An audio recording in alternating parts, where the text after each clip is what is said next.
No matter how much I try to build a good relationship with Emily, she always speaks rudely to me and acts sarcastically. When my husband and I eagerly went to Sophie's 5th birthday party, the cake and meal Emily prepared were only for 3 people. Emily, what about our meal? There's only enough for the family. What? I don't have food for stingy people. She waved the gift envelope I had just given her. Giving $1,000 for your granddaughter's celebration, are you kidding? My dad gave $4,000. At least $2,000 is the norm. I thought it was a standard amount. I've had enough. Can we cut ties after today? Emily said this with a beaming smile. My parents are enough for me. We don't need you guys. In fact, you're in the way. My husband, Dan, and I looked at each other. Shall we go home? Yeah. I clenched my fist. No more patience. I'll make her regret ruining Sophie's birthday and treating us badly. I'm Barbara, a 60-year-old housewife living with my husband, Dan. I work part-time at a restaurant. Since our eldest son, Mike, landed a job at a big corporation, we felt a weight lifted off our shoulders. On weekends, Dan and I enjoy going to movies and traveling, just the two of us. Dan is kind, and Mike is considerate and serious. I felt blessed, but secretly worried about Mike not showing any interest in marriage even in his late 20s. I wanted to be called grandma someday, but I understood that many young people nowadays choose not to marry. Just when I was about to give up, Mike brought his fiancée home. She was Emily, the daughter of a well-known local business family. They met at a cafe near Mike's workplace. Emily, not keen on office work, was working there part-time for social experience, as her cousin would take over her father's business. She seemed like a beautiful and capable woman, the kind to take the lead with Mike. After they got married, they had a daughter, Sophie, the next year. Living in an apartment in the same city, they visit us during holidays, bringing Sophie along. Dan and I adored Sophie immensely. And Emily seemed happy to see this. But our initially good relationship with Emily started to crack, beginning with her requests. As usual, the family came to visit. Taking advantage of Dan and Mike going shopping, Emily confided in me. Sophie has sensitive skin, so we have to be careful with clothes. Good quality ones are pretty expensive. Was she hinting for me to buy baby clothes? I wondered. Mike earns well above the average salary for men in their 30s. If he knew she wanted to buy clothes for Sophie, he'd surely agree without a second thought. Maybe they're saving for the future and don't want to spend from the household budget. Also, I thought her family was wealthier than ours, but maybe it's hard to ask her parents for money. Emily, do you want some clothes? Hesitantly, I asked, and Emily's face lit up instantly. Yes, I love this brand. It's so cute. Famous actresses often dress their kids in it. She showed me a picture on her phone, and I was stunned.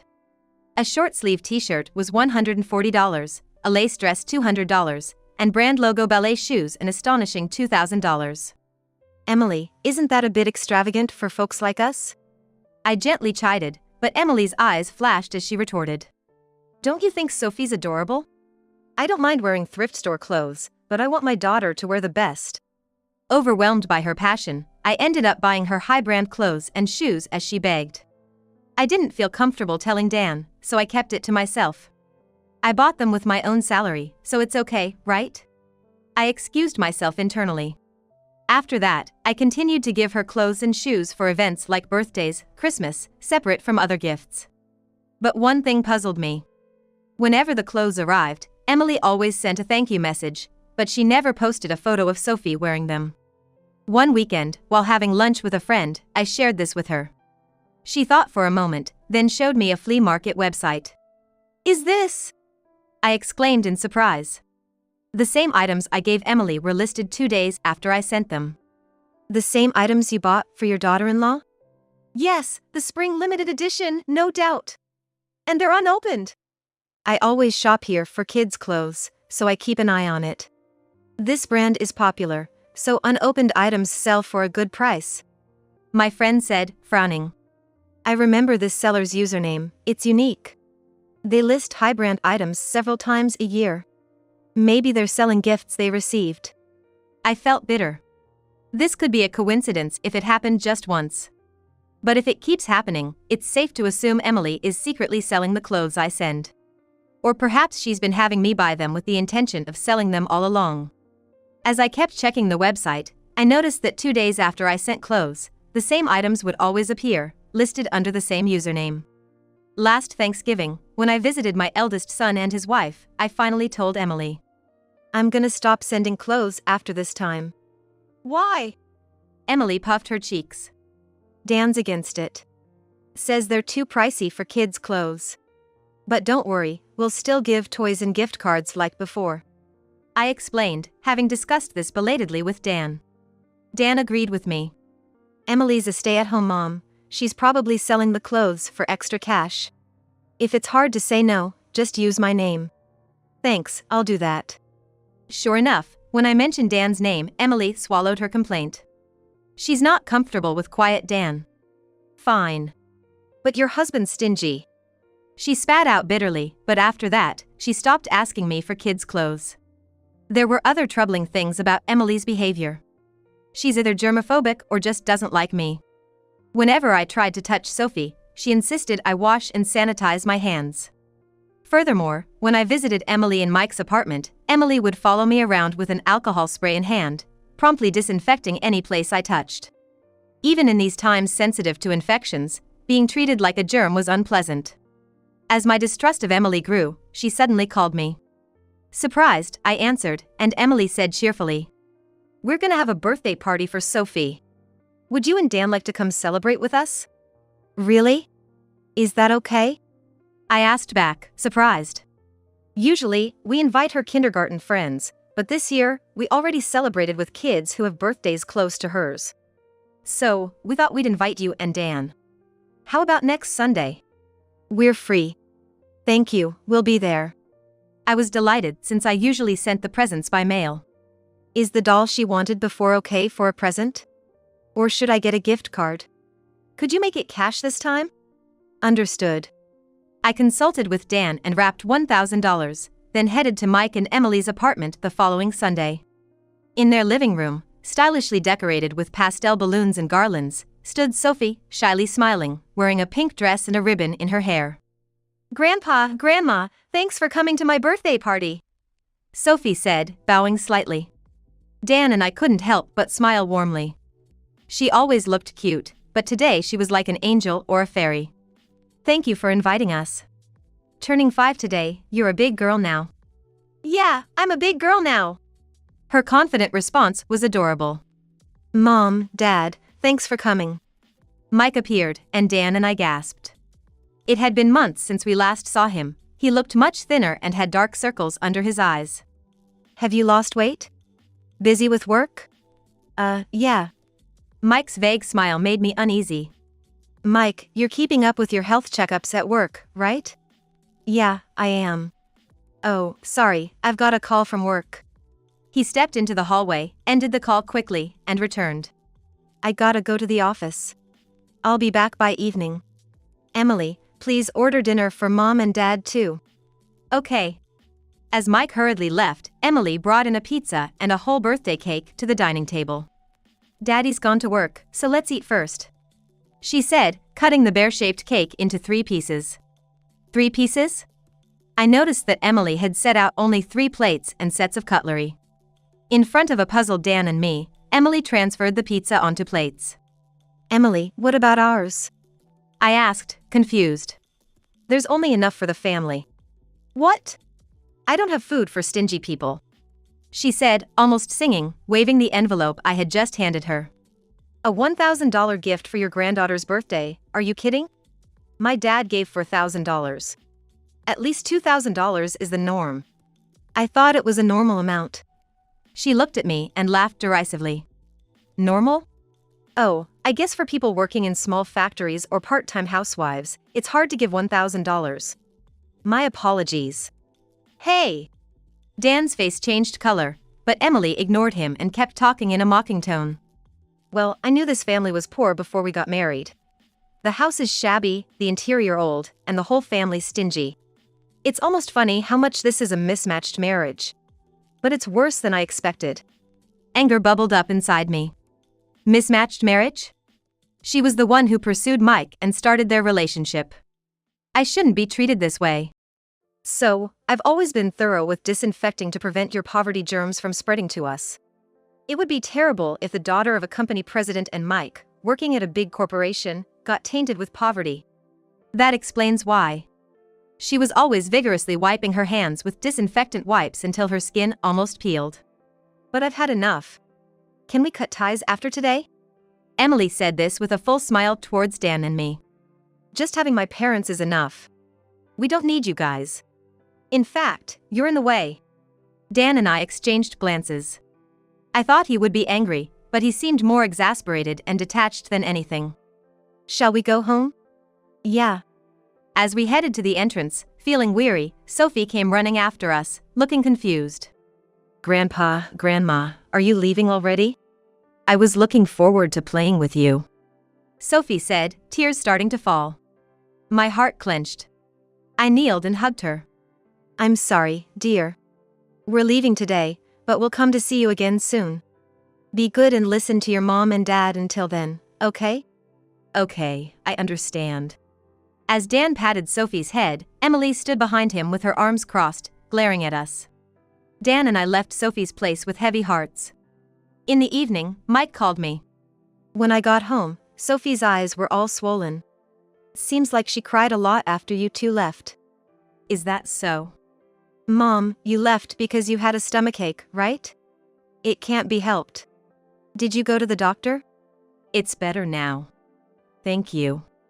Mike's kindness warmed my heart. Compared to him, that daughter-in-law. After hanging up, I felt a surge of anger and clenched my fists. Emily probably doesn't care that Sophie was sobbing because she drove us away. No more patience. I'll make her regret treating us badly and ruining Sophie's birthday. Emily declared cutting ties, but she still seems to be playing nice in front of Mike. She hasn't left the family messaging app, so Dan and I can still communicate with Mike's family. So, I decided to use that to expose Emily's true nature to Mike. I waited for Mike's break time at work and posted the flea market site's screenshots to the group message. Emily immediately responded. Barbara, please delete that photo right now. Oh, Emily, I thought you were cutting ties with us. Right after my reply, a message from Mike appeared. Emily, what's this about? Mike, don't believe her. Cutting ties is just a lie from your mother. A lie. No, I'm talking about the clothes. The clothes Mom gave Sophie, I never saw her wearing them. Were you selling them on the flea market? Emily seemed shaken, not replying after reading the message. And it's all of them, right? You had Mom buy them just to sell? I can't believe this. It's a coincidence. Just happened to be someone else selling the same clothes. Mike pressed Emily as she tried to bluff. That's your username, right? When I get home, I'm checking Sophie's closet. You're insisting they're there, right? I remembered. Sophie got them dirty right after I put them on her, so I threw them away. All 20 outfits? Selling all of them would easily make over $2,000, right? Mike's message conveyed a quiet anger. After a while, a message from Mike to me appeared. Mom, can you and Emily come to our house after work? I want to have a discussion, the four of us. Wait. I can't go. I have to take care of Sophie. Emily panicked, but Mike replied. I'll ask your parents, then. So, I'll be over after dinner. I gotta get back to work now. Mike said, ending his messages. Immediately after, Emily called me. Hey, old lady. Stop causing trouble. Oh, you're so scary. I pretended to be intimidated by Emily's ranting, but she didn't lower her tone and continued to yell at me. I told you we're cutting ties. Don't be so chummy in the family messages. That message was for Mike. You're the one who reacted on your own. I snapped back. So, are you canceling your visit tonight? Mike will get suspicious, you know. Emily clicked her tongue on the other end and said in a low voice. Fine, I'll come. But if you pull any more stunts, I won't let you see Sophie ever again. Remember that. All right. See you tonight. After hanging up, Dan, who had been listening to the whole conversation, and I exchanged looks and smiled. That evening, Mike and Emily came to our house. Sophie had apparently been left with Emily's parents.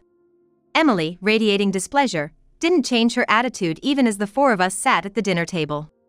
But she turned pale as soon as I laid out the photos. While she frantically gathered the photos and stuffed them into her skirt pocket, I placed the remaining ones in front of Mike. They were photos of Emily closely embracing a guy at a bar. Where did you find these? Emily glared at me with intense eyes. I explained with a smile. A friend's daughter works at a cabaret club near the station. She told me that recently a woman named Emily has been making a scene at a bar she visited with her friends. Emily stood out because she's as beautiful as a model.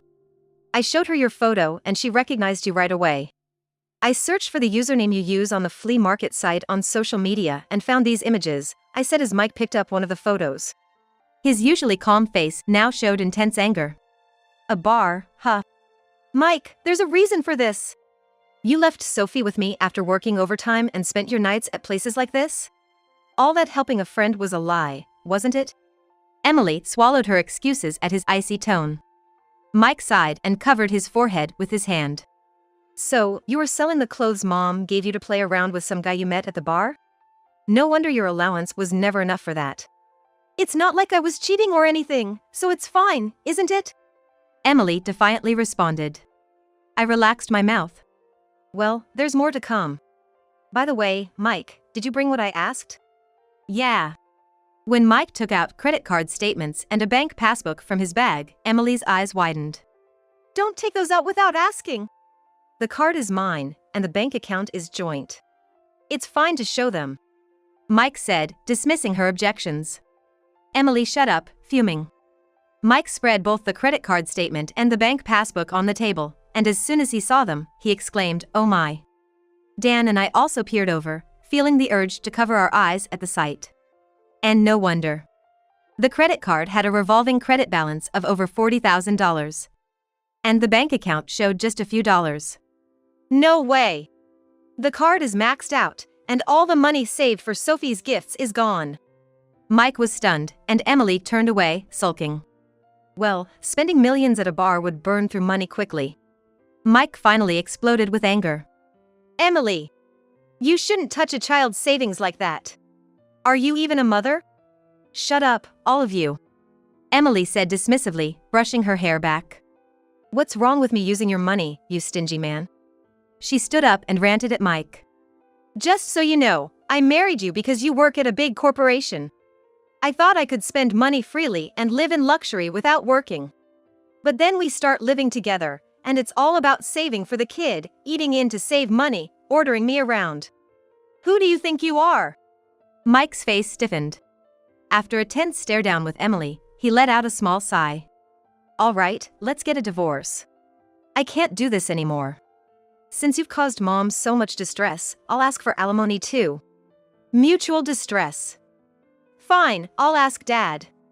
He'll gladly pay the alimony and the card bills. I don't need any of you, Emily said arrogantly, laughing in a shrill voice. I presented my phone to her. Are you sure you should be saying that? Huh? Dad's company went bankrupt. Emily's eyes widened in shock. She snatched my phone and stared at the screen, frozen. It was on the local internet news just now. Haven't you heard anything from your dad? He mentioned something about having a tough time with finances due to the recession. But he always listened to my requests. All of Emily's earlier bravado was gone. She had completely lost her color and was trembling in her voice. Then, her phone rang. Taking out her phone, Emily swallowed hard and answered the call. Hey, Dad. The company hasn't really gone bankrupt, right? I'm sorry, I tried, but it was no good. So, sorry, I can't help you with money anymore. Emily's face twisted dramatically. She looked like she was about to cry. What? But that's going to be a problem. Paying the employees is all I can manage. I'm retiring as president and will live leisurely with your mom, so you should get along with Mike and Sophie. Emily's father was loud, so the whole conversation was audible. Get along? I'm probably going to get a divorce. Oh, really? Oh, I got a call from the bar. They asked when you're going to pay your $20,000 tab. Emily's face contorted. I was, thinking of asking Dad. No, that's impossible. Her father cut her off sharply. You're 35, Emily. A proper adult. You need to figure this out yourself. Good luck. Holding the disconnected phone, Emily looked completely drained. I delivered the final blow. You know, Dan and I have been saving money for Sophie when she grows up. $200,000. Emily's eyes widened as if they were about to pop out. We didn't remodel our old house and saved by cutting back. I thought of giving it to you to pay your debts if you apologized and showed remorse for your past actions. We're useless to you, right? Then you don't need it. Emily's mouth opened and closed like a fish, but she couldn't form words.